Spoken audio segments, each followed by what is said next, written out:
Les abeilles ne sont pas faciles à dompter. Pour goûter de leur miel, il faut avoir le courage de les affronter. Et pour faire face à ces insectes dont les piqûres peuvent être très douloureuses, certains apiculteurs ont recours à des moyens démesurés, une épreuve de force qu'il vaut mieux ne pas engager avec ces banques à miel. Elles peuvent vous fuir à jamais.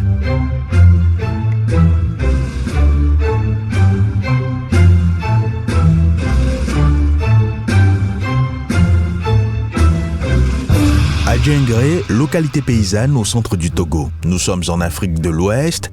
Avant, le retour des abeilles était synonyme de panique au sein de la population.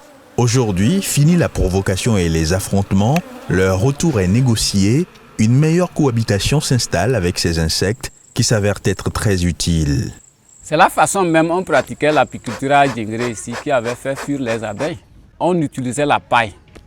Avec la paille et le feu, on détruisait les abeilles. On abattait les troncs d'arbres où se logeaient les abeilles.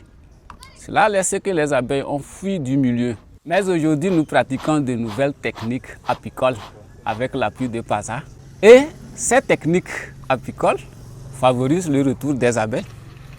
Un retour très attendu par les apiculteurs. Kofi Anhui et ses camarades paysans ont dû amadouer les abeilles à coups de charme, de cire gaufrée notamment, des produits mis à leur disposition par le projet d'appui au secteur agricole PASA, financé par la Banque mondiale.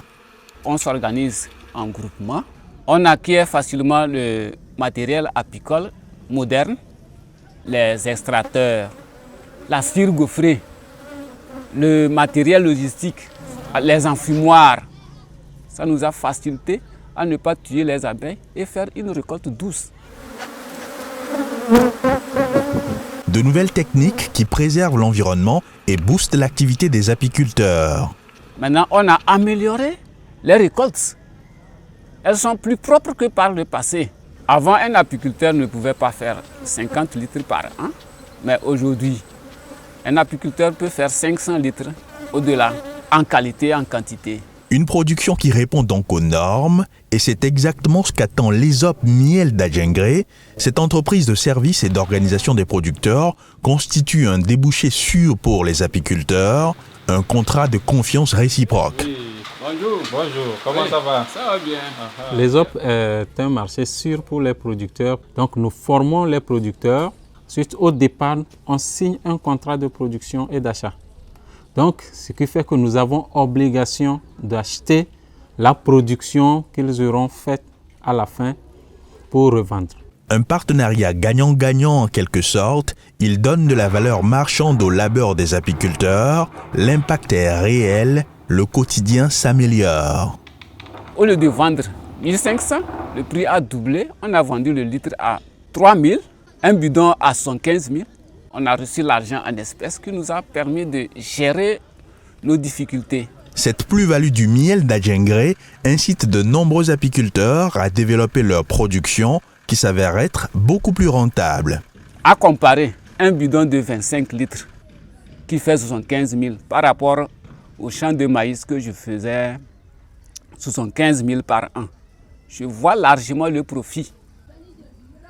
Cela m'a amené à vouloir produire. Cette année, je produis 10 bidons de 25 litres pour ESOP Adjengré Miel. Le sourire témoigne du quotidien beaucoup plus gai et d'un avenir prometteur. Franchement, je suis fier parce que j'ai pu m'acheter une moto. J'ai pu facilement acheter les fournitures à mes enfants. Même inscrire un de mes enfants à l'école privée catholique. D'ici 4 ans là, je voudrais avoir une ferme à ma disposition où je vais installer mes ruches. Ça me portera beaucoup de plaisir lorsque je vais atteindre tous ces objectifs. Une vie désormais en miel pour ces apiculteurs d'Adjengré. Les abeilles d'or sont passées par là.